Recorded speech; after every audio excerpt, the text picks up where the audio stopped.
Something about today feels a little bit different. I woke up feeling a little bit bigger than usual, and maybe it has something to do with this big green arrow, or maybe it doesn't. But I think things are potentially getting a lot bigger than people realize, and that's what we're going to be talking about. So if you want to see how big things are about to get, keep watching.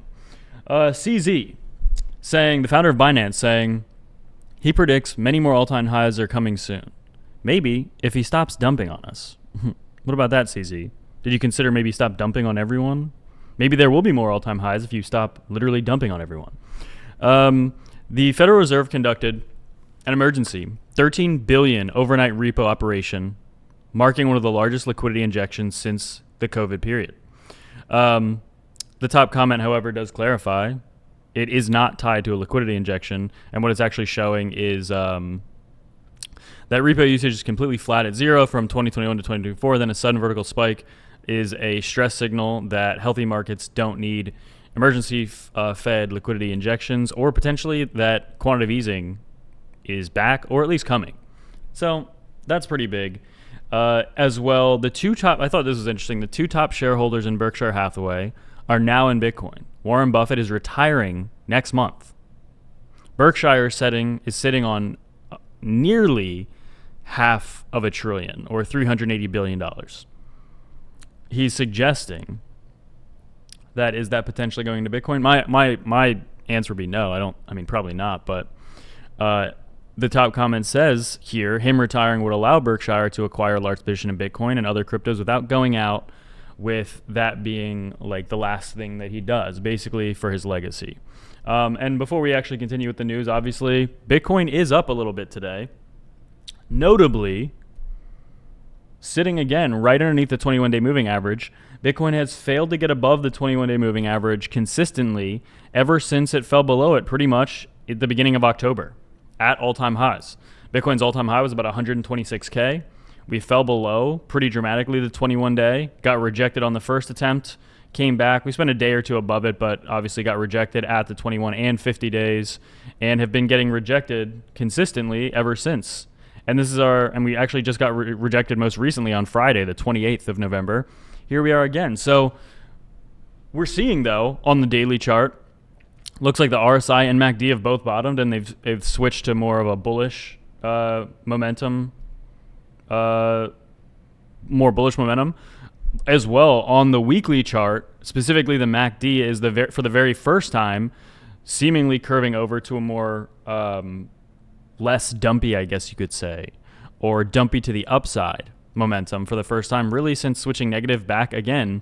Actually in the middle of August is when we really started losing momentum. We did squeak out that new all-time high, but it was just a quick, very big rejection, dumpy. And also the RSI, as we all know, is at the lowest levels it's been since back at the bear market lows.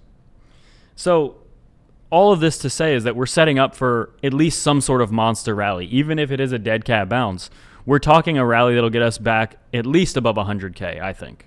That's been what I've been thinking for a while. I think it makes the most sense. I don't think the bounce is over. Again, we have a low and a higher low.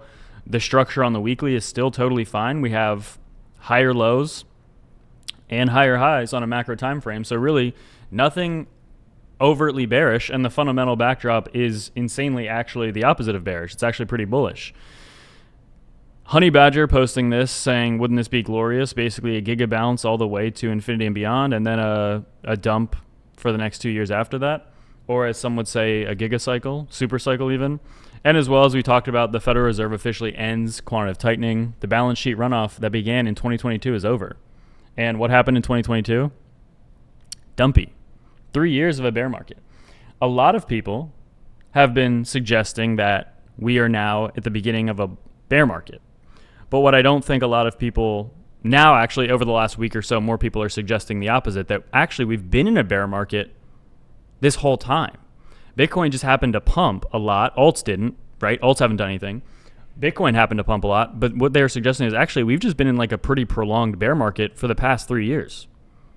And that's about to end. Liquidity floodgates opening, just like in 2019. Quantitative tightening, about $2.4 trillion drained. The Fed balance sheet frozen now at slightly under $7 trillion. I don't know. Big things could be coming here.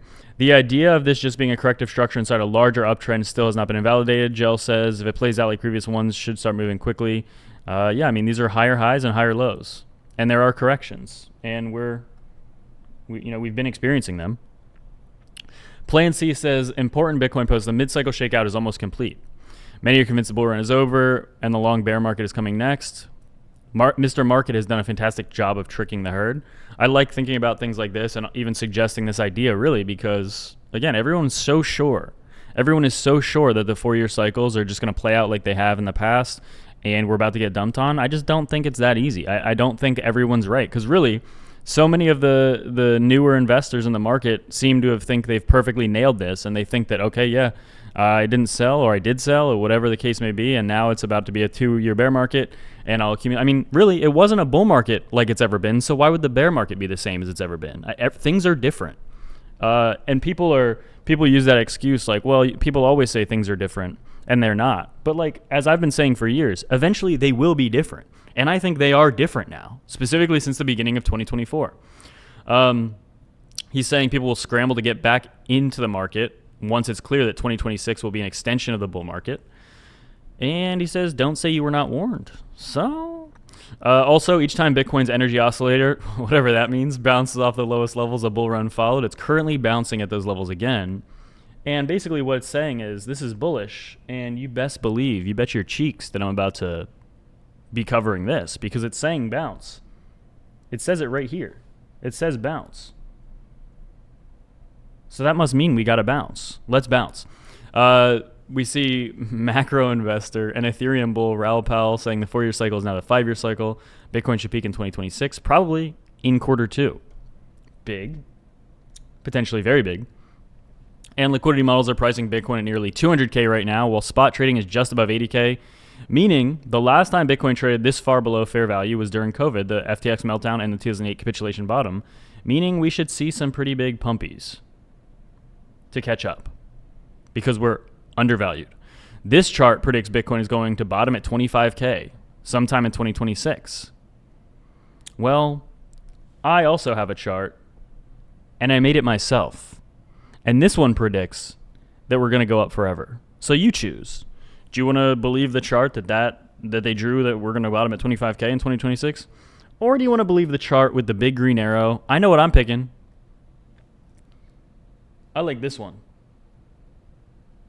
It's green, it's big. What else?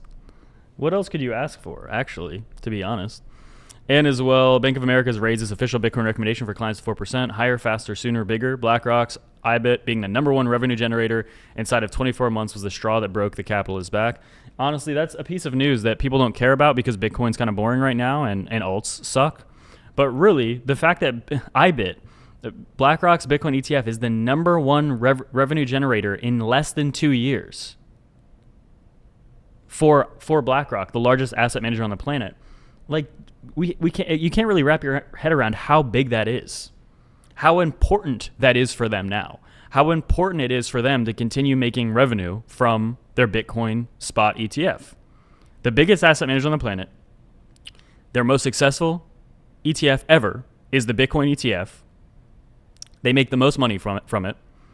They probably, if I would have to take a guess, I would assume they probably want to keep making money from it. And not only that, they probably want to make as much money as they can from it. That's one thing about capitalism in these markets that is easy to predict, is that if there's money to be made, usually a lot of effort and energy will go into making that money, right? It sounds really dumb, but like, honestly, I kind of like that about capitalism because it's very obvious. Follow the money. Follow where the money is made, and you get a lot of answers. So my whole point of saying that is that obviously BlackRock's Bitcoin spot ETF is their most successful instrument ever. They probably want to keep it that way. They probably want to make a lot of money with it. And one of the best ways to do that is to make people interested in Bitcoin. Are they going to make people interested in Bitcoin by sending it to zero? Or do you think they have a little more incentive to make this thing go up? It's kind of a rhetorical question. Think about it, though, what you think your answer, what you think the answer might be. We're also seeing today stocks are up, SPX, NASDAQ, Dow Jones, all up. NASDAQ up the most currently at about 1% again today. Think things are looking big. The US dollar's down a little bit. Overall, exciting time. I think obviously gold is having a dead cat bounce. I think gold is done for the year and beyond. But I think Bitcoin's going to have a big bounce, big resurgence here. Not necessarily to all-time highs, but it's definitely possible, especially if we really are seeing quantitative easing begin. Quantitative tightening is now over, but the age of quantitative easing now, again, 3 years. We have been diddled and banged, and now we're finally at the end of that. December of 2025, quantitative tightening is over. Let's get pumpy. And get signed up with FEMX, BITUNIX, or BYBIT below if you want to buy crypto, altcoins, or Bitcoin, or anything. Without further ado,